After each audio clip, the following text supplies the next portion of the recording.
When I was a kid, I played a ton of different games. I watched every E3 and games event, then counted down the days to the release date of every AAA launch day. But as I got older and busier, I found myself falling into a routine of just the same few games. Now there's nothing wrong with that, but I eventually found myself getting pretty fatigued after being the same rank in Rocket League and Overwatch for nearly 3 years. In 2023, I was determined to finally make a dent in my ever-growing backlog of games, and part of what was holding me accountable was the idea that when the year came to an end, I would talk a bit about each of the games I played. So here it is. And to be clear, these are just the games I played in 2023. Their release dates vary wildly.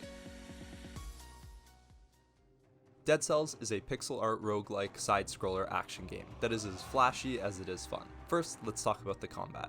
The action in Dead Cells is incredibly smooth and snappy, and what makes it fun is the insane amount of build crafting that's possible through the random item generation that will occur on each playthrough. Since the game is a roguelite, you play until you die and reset at the beginning, gaining a bit of strength on each run until you can eventually beat the whole thing in one go. But since all the items change in every run, your gameplay and strategies can alter drastically between attempts. I'm not just talking about the difference between a ranged weapon and a melee weapon. There are 186 unique items in this game, and discovering game-breaking synergies while you develop your own meta is incredibly satisfying. In addition to this, the enemy variety is highly engaging. Each new area comes with a collection of new mobs that force you to memorize new attack patterns if you want to be effective on your runs. As you become stronger both through the incremental upgrades each one will provide, and as your skill increases as a player, making short work of previously lethal enemies becomes a huge part of the fun. The visuals in Dead Cells are also stunning. Each environment feels unique and comes with its own distinct mood. And whether it's the glowing skies of the fractured shrines or the blood-red atmosphere of the clock tower,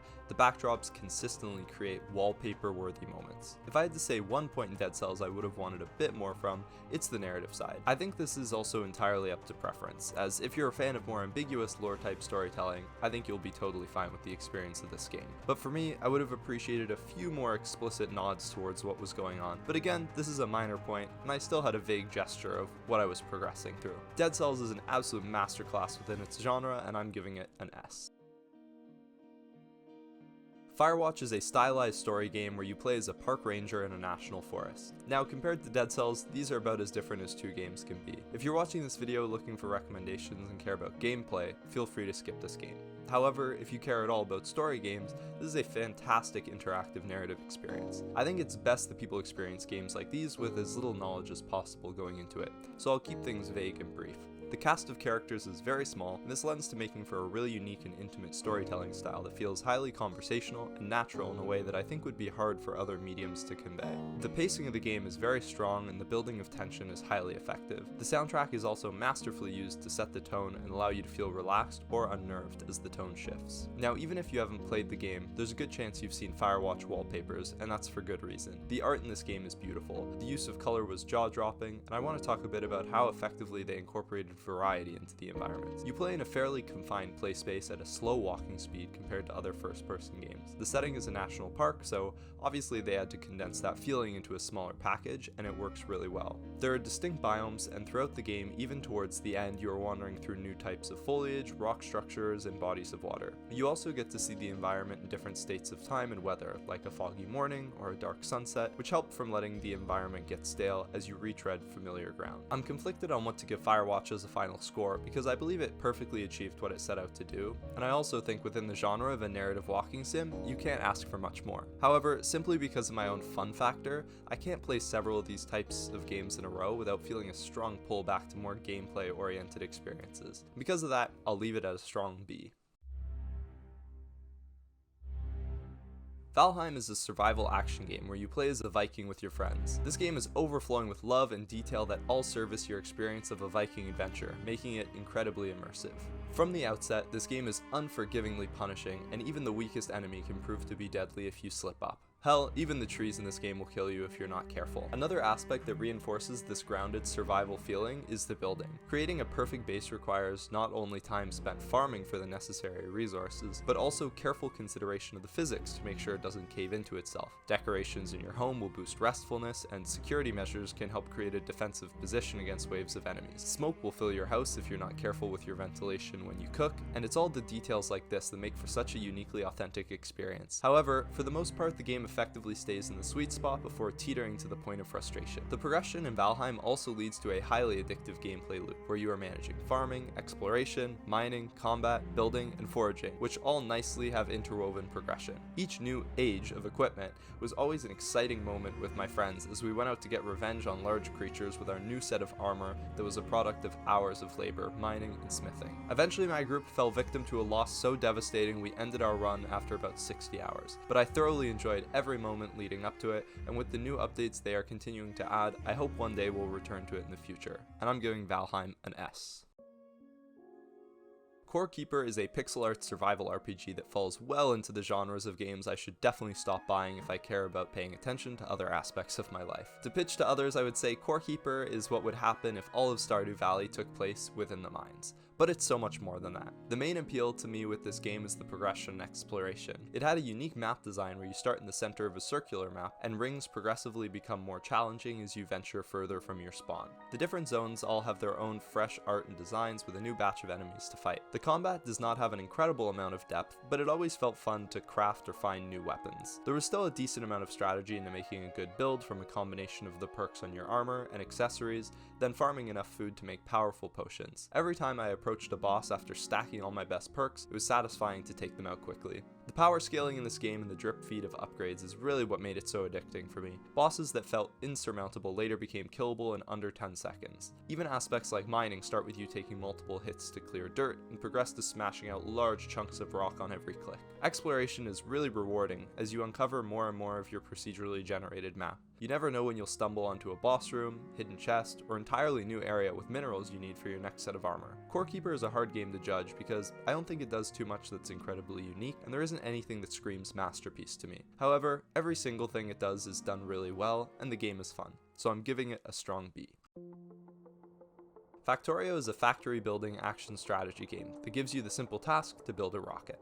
However, getting to that could take upwards of 100 hours, depending on how thoughtful you are in your approach. This type of game is made for a very specific type of player, who will love it, but it's a very hard stretch for an average player. Factorio is just non-stop logistic problems demanding carefully constructed flows of operation and rewarding you with progression towards new machinery. I appreciate that the sandbox it gives the player is masterful, however, I had issues with the pacing and unintuitive progression. My comments here will likely be divisive, as it's one of the most positively reviewed games on Steam, but while I had fun with my time, I quickly became overwhelmed and abandoned the game at around 8 hours. To contrast this game with another similar one, I've played Satisfactory in the past, which kept me hooked for far longer. While the game is similarly complex, I never felt confused. The guidance and progression in Satisfactory is more heavy-handed, and it could come down to personal preference, but for a game like this, I feel it's needed and doesn't subtract from the fun. Yes, Factorio has a thorough manual with machine descriptions, but the way it unravels felt as though I was getting access to more machines than I needed and way too quickly. Satisfactory would provide me with access to a few new machines at the right time, and my next task would immediately ask me to use them, making it impossible for these new upgrades to just go over my head.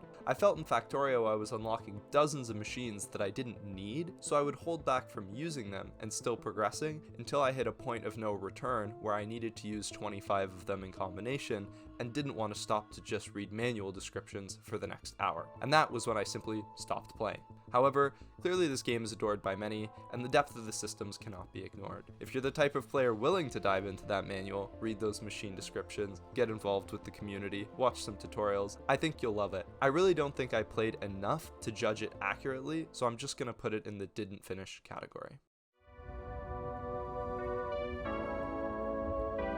Katana Zero is a cyberpunk ninja action game where you fight through a series of platformer levels where taking one hit means death. This game is absolutely dripping with style. The neon visuals flashing in your face, the rainbow of VFX sparkling across your screen, and funky music all work together to make you feel like the ultimate badass as you slice your way through dozens of enemies. The gameplay is simple, but it works really well. You have a fairly limited arsenal consisting of a slash, jump, roll, and the ability to slow time, but using them in creative ways while the levels progressively add a new spin or mechanic never gets old in this game's quick runtime.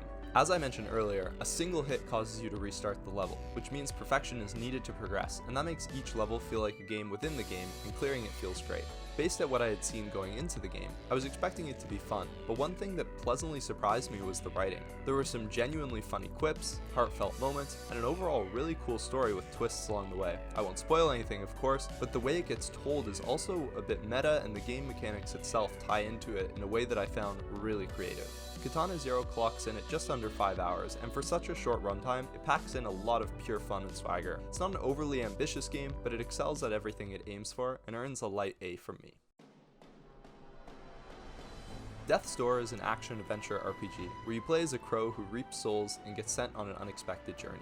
This game plays a bit like a Souls game, with its well-designed maps, simple slash-and-roll combat, and challenging boss encounters. But its clear narrative, lighter tone, unique puzzles, and cartoony style help solidify it as a unique experience. I will start here with my conclusion, which is that every part of Death's Door is good. Great even, but I don't think I was ever blown away at a particular aspect. Because of this, the experience is very enjoyable and I could easily recommend it to many gamers, but it just doesn't stand out as a must-play game. The combat works well to provide a good level of difficulty throughout the game. Bosses, especially towards the end, would take multiple attempts and provide very engaging fights. The enemy variety was good, and progressing through different zones in the game gave new abilities that resulted in more dynamic encounters. Combat abilities were often cleverly interwoven with puzzles to further reinforce and give clues for exploration in the new areas. Each environment was really well crafted visually and had a lot of artistic variety. Lush gardens, cold mountains, cozy manors, and other fun areas to explore. And the level design was undoubtedly a standout to these maps. The shortcuts, hidden secrets, and Metroidvania moments of doubling back to reach new areas with recently acquired abilities led to compelling exploration, which was also highly rewarding with loot.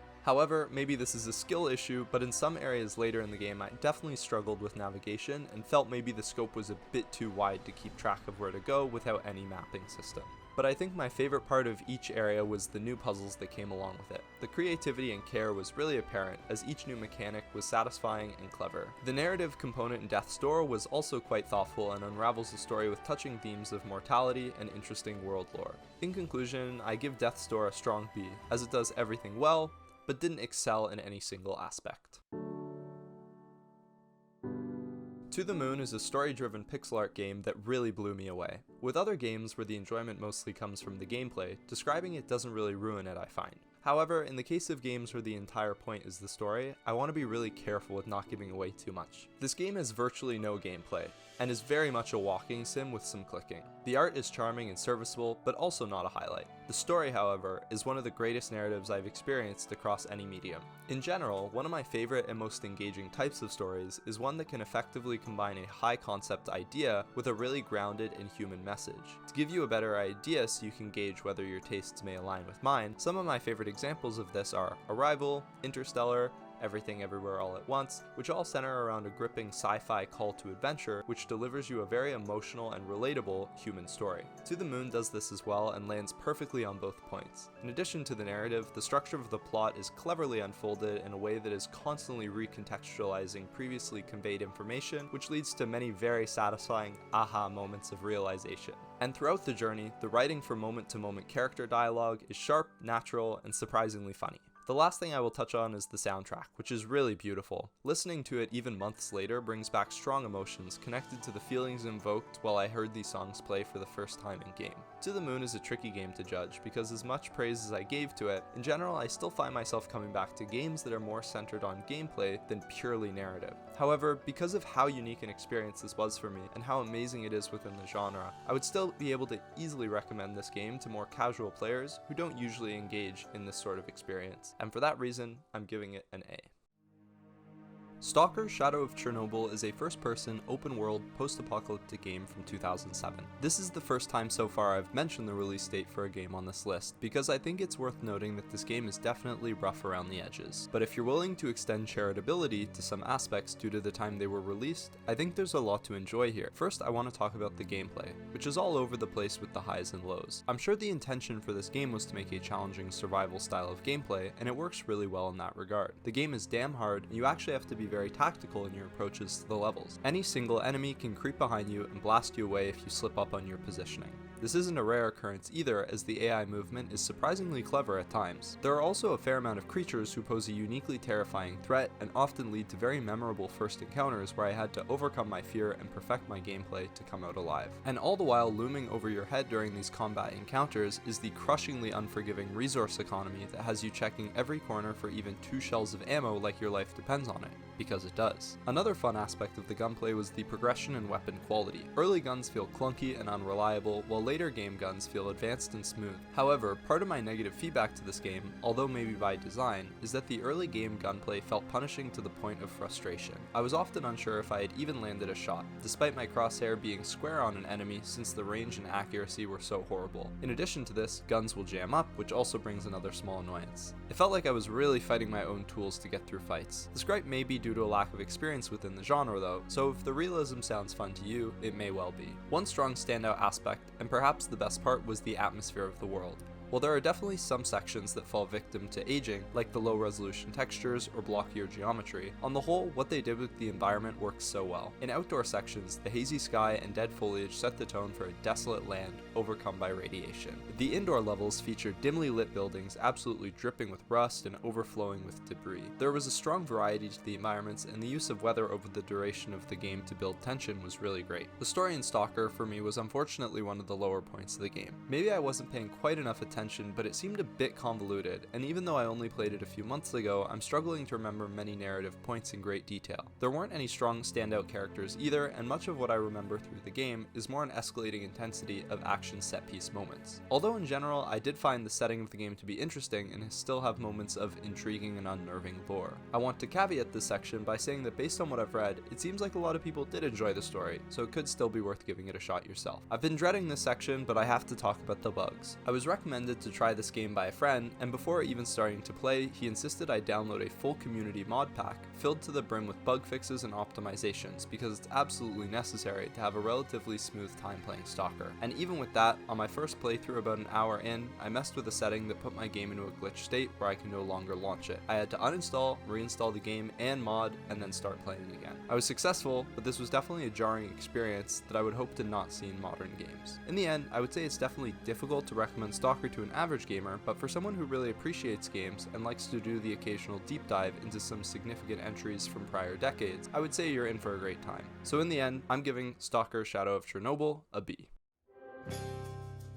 Hades is an isometric action roguelike game that has incredibly fun and addicting gameplay supported by smart storytelling, headbanging music, and a colorful underground environment. Within the roguelite genre, Hades and Dead Cells are often compared to one another, with memes going as far as to refer to Hades as 3D Dead Cells and Dead Cells as 2D Hades. Now you're probably already watching some footage right now, and while the art isn't similar and neither is the music or storytelling, what usually matters most to gamers within this genre is the gameplay. Since the core concept is to play the game repeatedly until you beat it, finding a way to make it fresh and fun with each run is the most important aspect. And just like with Dead Cells, the sheer amount of variety to the upgrades you can gain across an attempt provides seemingly limitless build crafting. There are 6 weapons to choose from at the beginning of a run, but one will always be randomly chosen to give increased rewards, which was enough for me to continue switching as I played.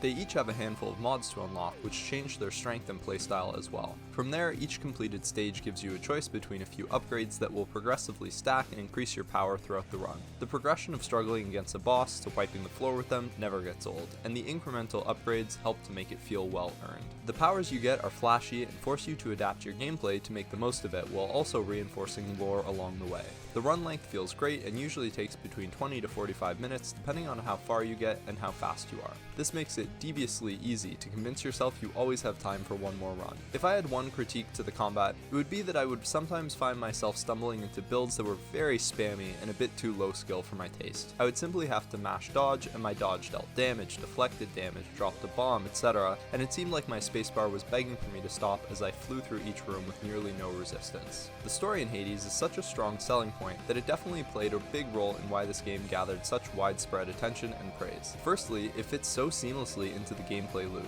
You're Zagreus, the son of Hades, and you're trying to escape the underworld.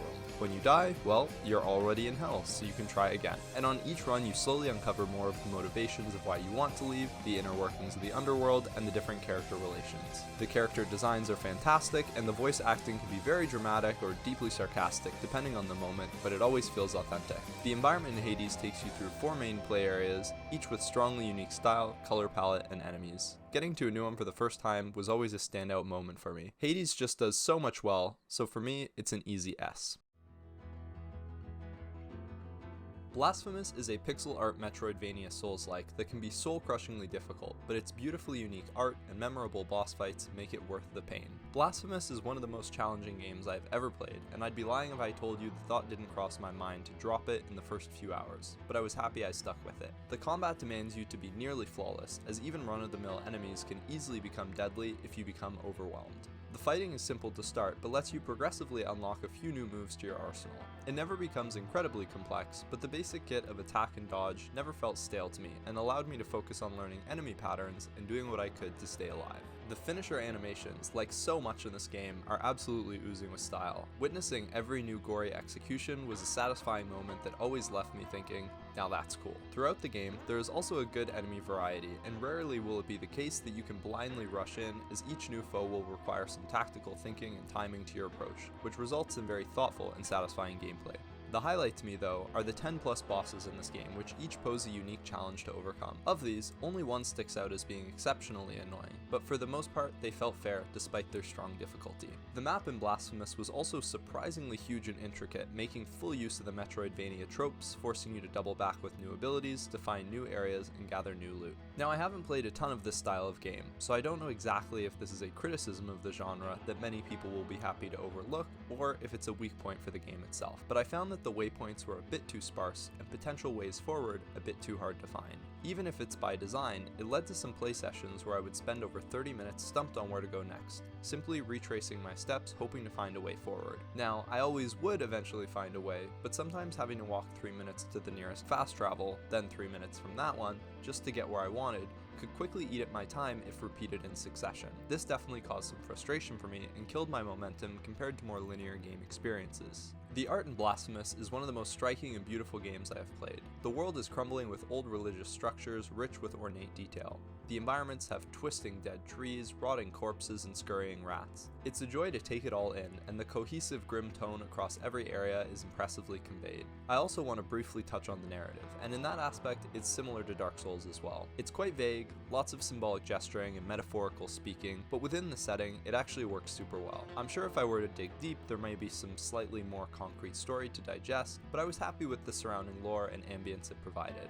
It's hard to recommend Blasphemous to many people because of its unforgiving combat and map design, but regardless, I believe it truly does excel at everything it intends to achieve, and for that reason, I'm giving it an A.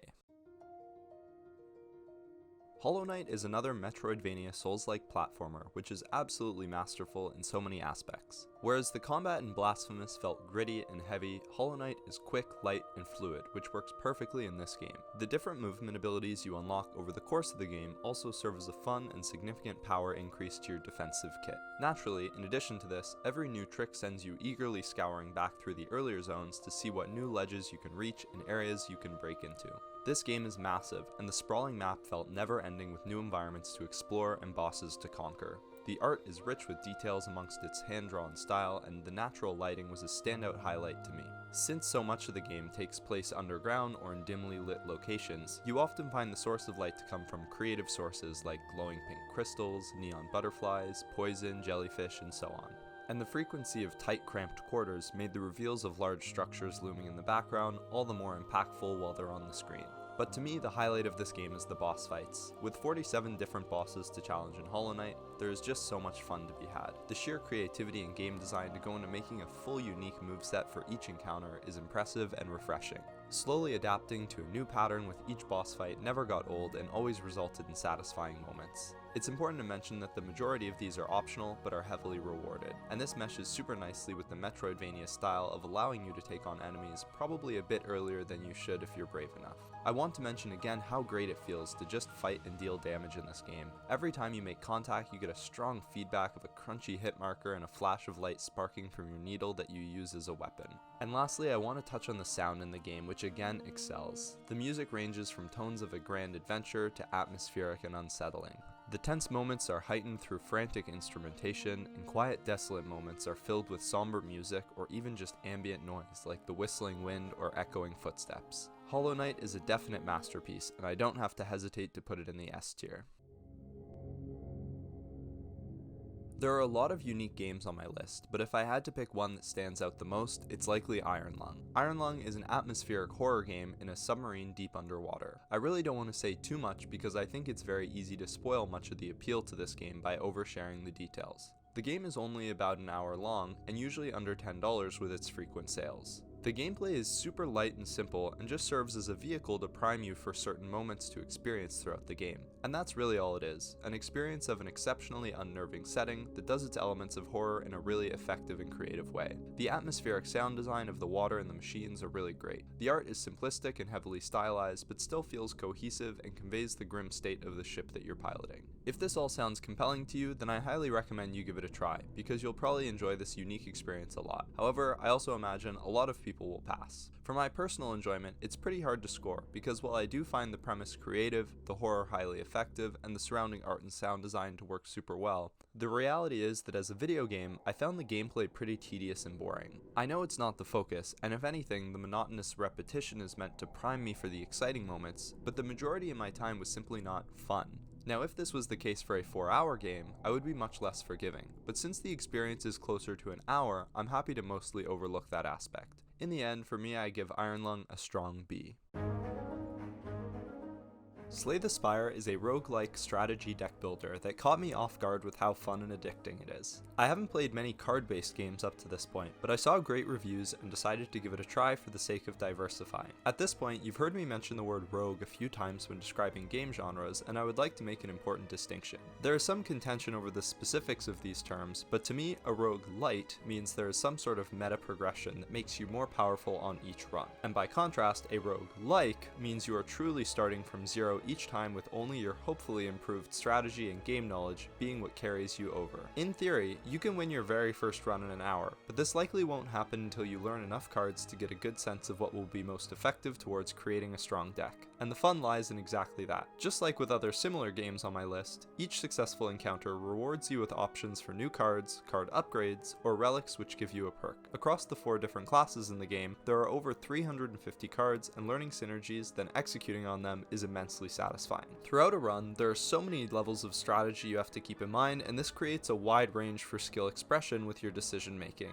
It was this that made me continue playing well past my first successful run, because I was now eager to do it on every class, with different builds, and overall see how successful I could be despite whatever RNG throws at me. Being skilled in combat requires thoughtful tracking of your deck management, anticipating enemy patterns, knowing when to attack and defend, and being efficient with your consumables. Progressing through the map also demands a level of tactics, as you may want to choose paths with more campfires if your deck needs upgrades. Choosing rewards though is ultimately one of the most fun parts, since it can be tempting to choose a really strong card that is available to you, but it might clash with your current build and end up bloating your deck to make it less efficient. While on the other hand, there are countless overpowered combos, and it's always exciting to see a favorable reward pop up after a fight. The graphics in Slay the Spire are nothing too special to draw attention to in my opinion. It definitely doesn't look bad, and some of the card designs are cool, but this would never be a strong reason to play. The music, however, is surprisingly epic, and does a good job at adding some weight and suspense to the game. Obviously, card games are a very unique style of gameplay that might not be for everyone, but if you're even slightly interested, then I highly recommend you give Slay the Spire a try, since I was hesitant myself and had a ton of fun. I haven't played many games within the genre to compare, but based on what I saw, Slay the Spire flawlessly delivers on the experience it sets out to achieve,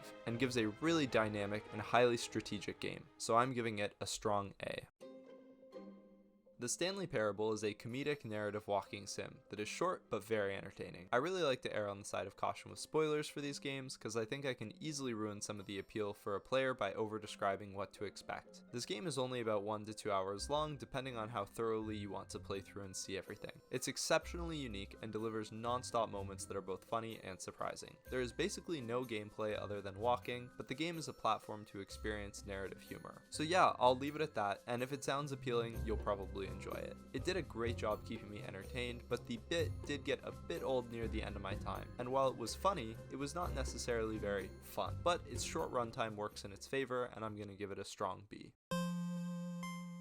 Undertale is a 2D retro story game with turn-based combat. It's very charming, funny, and incredibly unique from start to end. The main focus of the game is definitely the writing, and most of the gameplay revolves around decision-making to get the best result. And this aspect can be surprisingly challenging and have a lot of depth as you try to find the most effective way to navigate your way through encounters. These choices have lasting effects that impact the story and will fill you with regret or satisfaction. And although the jokes are nearly constant and the setting is bizarre, the themes and messaging of the game are powerful and very human. The characters you encounter through the game are eccentric and entertaining guides to the world, and the ongoing obsession within the world for puzzles leads to lots of great gags within the gameplay itself, which I found to be very creative. Undertale's soundtrack is another amazing aspect of the game. Its catchy 8-bit tracks invoked nostalgia and brought me back to younger gaming years playing games like Pokemon. It's energetic when it needs to be, somber at times, but also softer and full of wonder when the story demands it. Now I will go over my main criticism of the game, which is that while it was entertaining, unique, and well written, I didn't find it necessarily too fun all the way through. There's a lot of walking, which leads to small fights with random enemies, which aren't very engaging. It felt like once I had played around half the game, I had kind of got it, and I think I was mostly right. Once the novelty wears off, it becomes just a bit repetitive, but I still think it's definitely worth to play all the way through because the ending is really strong. I think Undertale is a fantastic game for the reasons I outlined above, and I think it could easily be an A or S based on player preference, but for my own fun factor, I'm gonna leave it at a strong B. Antichamber is a surreal puzzle game that puts you through uniquely mind-bending challenges along with thoughtful tongue-in-cheek life lessons. The puzzles play with visuals in a very creative way that forces you to think outside the box of conventional problem solving. I am usually fond of puzzle sections within other games, and this looked interesting, so I wanted to give it a go. However, I found this game was very much not for me, and after about 90 minutes, I started to become so lost within the non-linear progression of the levels that I dropped it. The game simply asked too much of me to feel like I was having fun and making progress when trying to enjoy some free time for games. It was near the end of my run that I looped back onto the same area about 3 times in a row and thought, yeah, I get it now. This is cool, but I'm done. I do want to emphasize that the sections I did play were super well done, but this game tipped the scales out of challenging into straight up confusing for me. I don't think I played through fairly enough to give it a score, but since I did spend time with it, I still wanted to share some thoughts so others can become aware in case it does look like something you'd enjoy.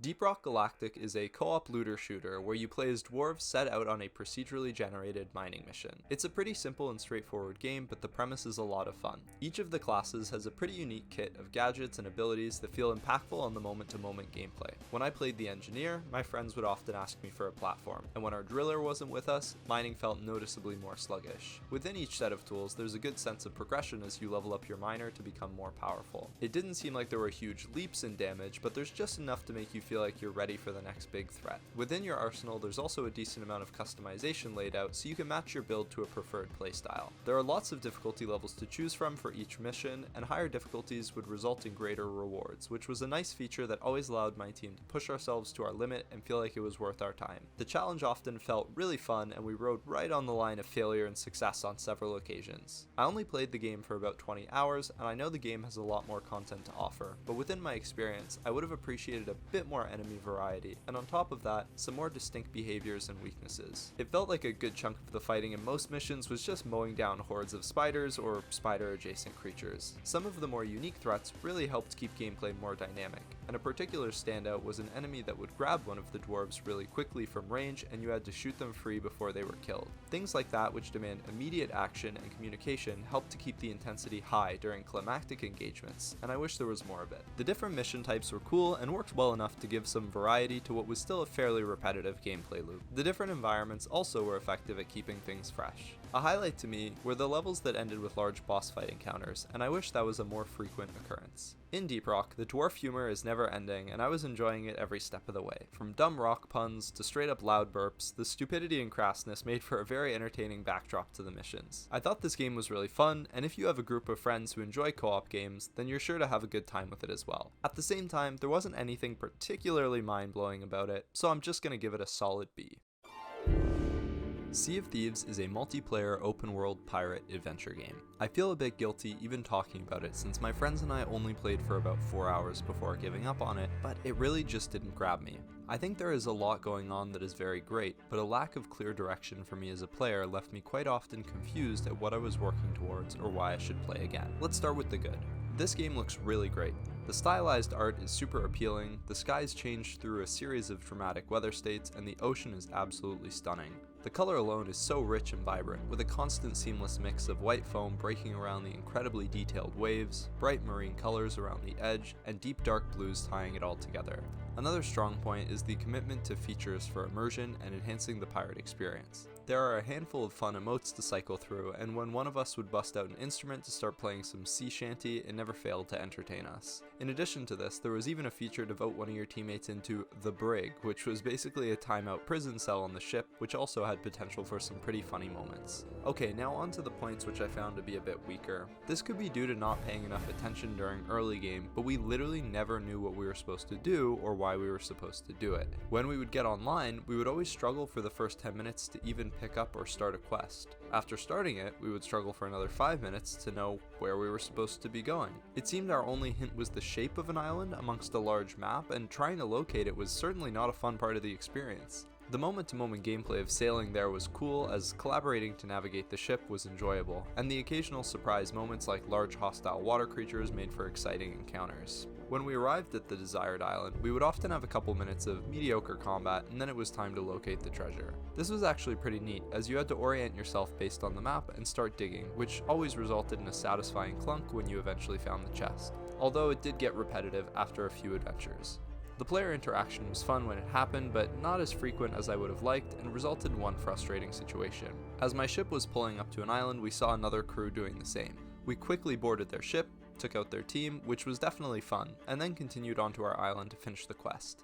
Just minutes later, we had returned to see that they respawned, came to our ship, and then set it on fire, stole our loot, and escaped. It seemed like our previous victory meant nothing, and the speed at which they were able to spawn back and get revenge definitely broke our immersion. My last issue with the game is a very intentional gameplay decision from the devs that might work nicely for some players, but for me it massively hindered my desire to return to the game, and that is a lack of meaningful gameplay progression.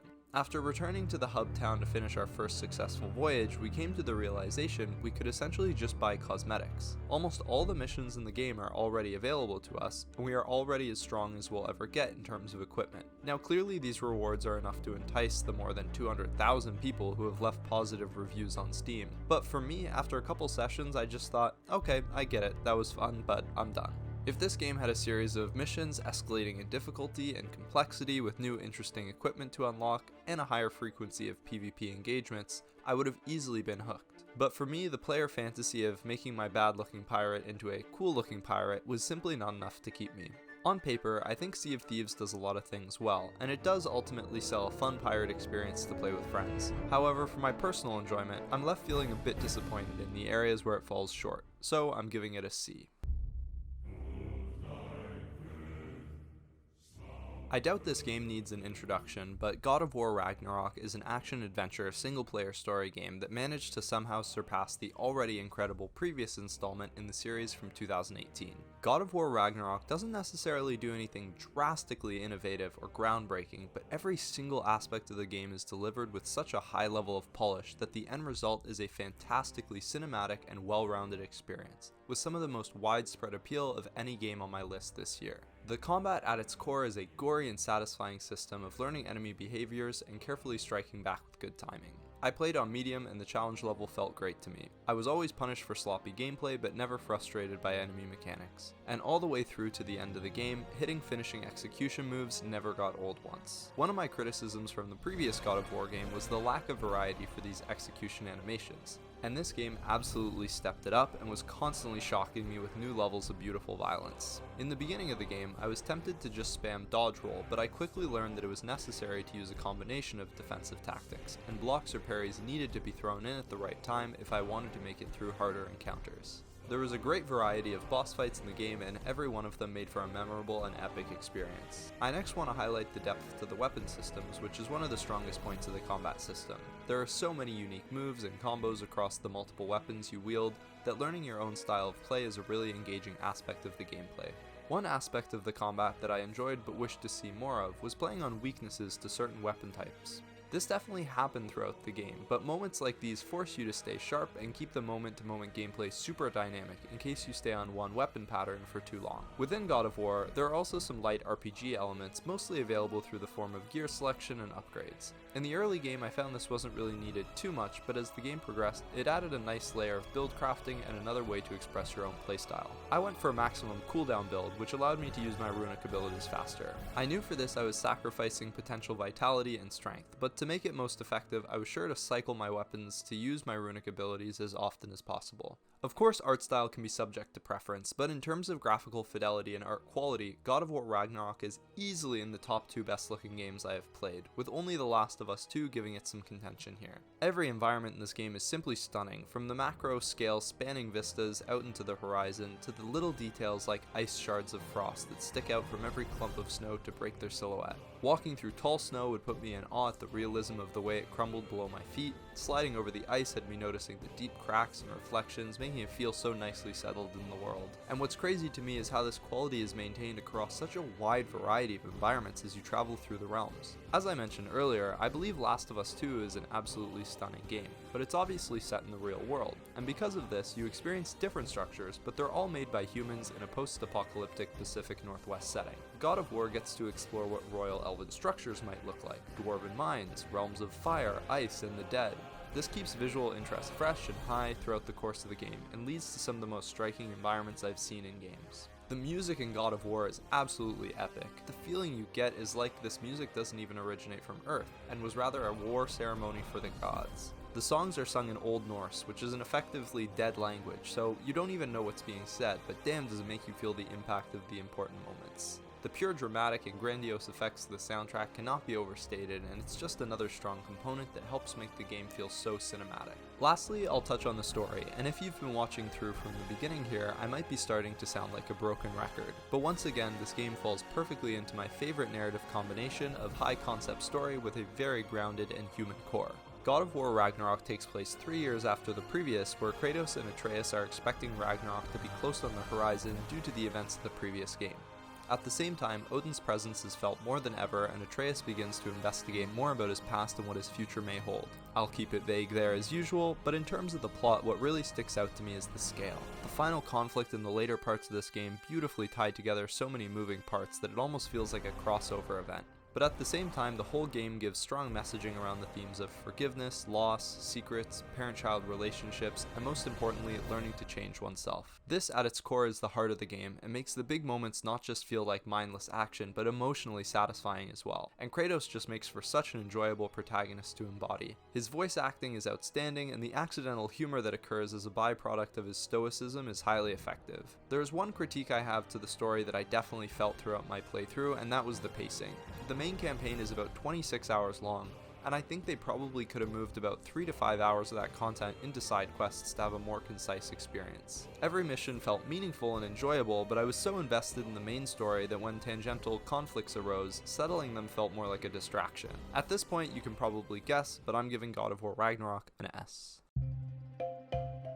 Moonlighter is an action pixel art game with roguelite elements where you play as a shopkeeper by day and heroic dungeon crawler by night. It's a very simple game, but if this genre is something you tend to enjoy, then you'll probably have some fun with Moonlighter. The gameplay loop consists of fighting through a dungeon as far as you can, then escaping with the loot you gathered to sell in your shop to other villagers. The combat is just made up of an attack and dodge, so there isn't a ton of interest here. The enemy variety is decent, and some crowded rooms definitely demand a more thoughtful approach as you weave through ranged and close quarter attacks, then look to poke back with the right timing. There are 5 unique weapon types in Moonlighter, and you can equip 2 on each dungeon run, but in my 20 hours of playtime, I didn't find much reason to switch between them. I tried them all at the beginning, found my favorite, and just stuck with it for the rest of the game. Upgrading weapons is a resource-intensive process, so it didn't make sense to try progressing other types in parallel with my main one. Armor is also pretty straightforward and just gives you the option between a couple sets that either skew a bit higher on defense or speed. The best part of combat was definitely the boss fights to me, and there aren't many, but they were set in much larger play areas with a handful of unique moves, which made for a different and exciting challenge. When you finish a run, you return to the shop and sell your loot to make money for upgrading your kit. It's an interesting concept, and learning the best prices to set for the resources is cool, but this part definitely got old, mainly because it's a bit too slow and not super engaging. If you have tons of things to sell, watching villagers casually stroll through the shop can be a painful experience while you literally sit AFK waiting for someone to just buy something. I understand the intent, and it has potential to be satisfying and immersive, but I wish there was some ×2 speed option for these segments so I could just get my upgrades and jump back into the dungeon. At this point, my thoughts on Moonlighter aren't exactly glowing, yet I still put a solid chunk of time into it, and that's simply because the core loop is still addicting and satisfying by the nature of its progression. Getting a new set of armor and weapon, then getting slightly further is a feeling that is rarely not fun to me. And I think the art style is pretty cute and nice on the eyes, but not a standout reason to play for me. And at the time of writing this, I haven't finished the story completely, but so far it seems like a pretty generic narrative just to service the gameplay, although I could be wrong. I don't think there's anything wrong with games like this, and if you're okay with something simple and addicting, then you'll probably enjoy it. But nothing stood out to me as incredibly strong or unique, so I'm just gonna give Moonlighter a C.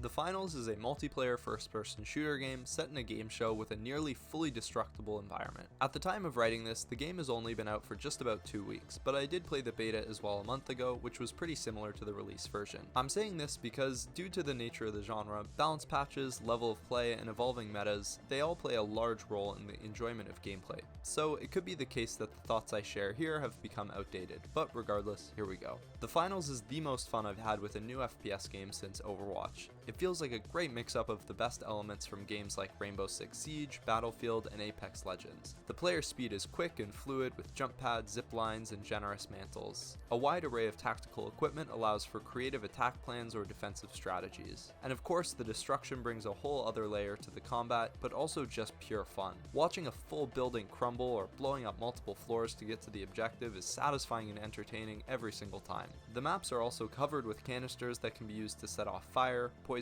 gas, or protective goo barriers. The objective for the main mode is pretty straightforward. There are vaults that spawn, which you must unlock to then take to a bank and cash it out. While the vault unlocks or cashes out, you have to protect it from enemy teams because whoever is last to steal it before the timer expires will get the total amount of cash in the vault. When the game ends, the team with the most cash will either win or progress to the next stage depending on which mode you're in. The randomly spawning positions of both the vaults and cash outs is a great way of making the same map feel fresh after playing it even dozens of times, because they're large enough that defending different areas almost feels like it's its own distinct level within the level. With the main casual mode Quick Cash, I had some small issues that are mostly solved in tournaments, which was nice to see. Since the only way to get money is being the last team to steal it with no secondary objectives, one team can get the vault and successfully defend it, then get to the cash out and wipe both teams, but get stolen at the very last second and have nothing to show for their mostly successful efforts. This can definitely be frustrating within the chaos of 3 teams fighting one objective, and sets up a high potential for third-party cleanups stealing all the glory. I think for the casual mode though, it's excusable and works. In the tournaments, being first to vault, first to cash out, and wiping a team all net you smaller amounts of cash.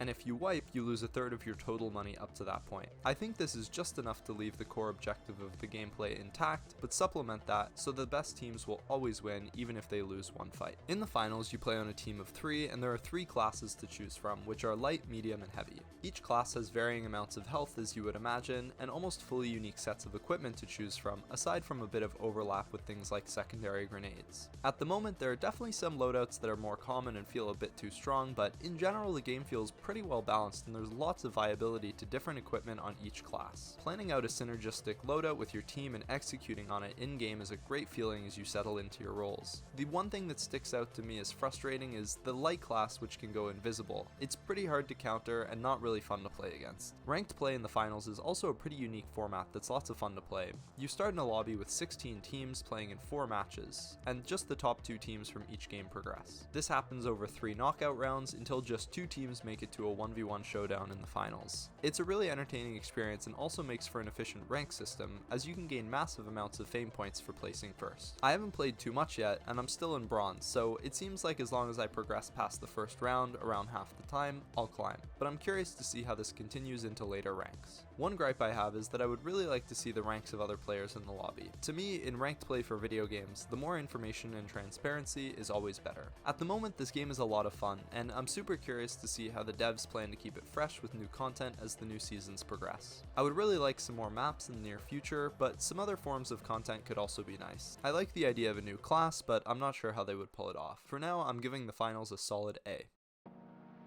Congrats and thanks for sticking with me, you've made it to the end. I know my list skews heavily towards some pretty high scores, and usually I'm not such an easy critic, but my backlog was specifically curated from some of the most critically acclaimed games I could find. But I hope by that forcing myself to branch out and talk about some new games, I've piqued your interest in some as well.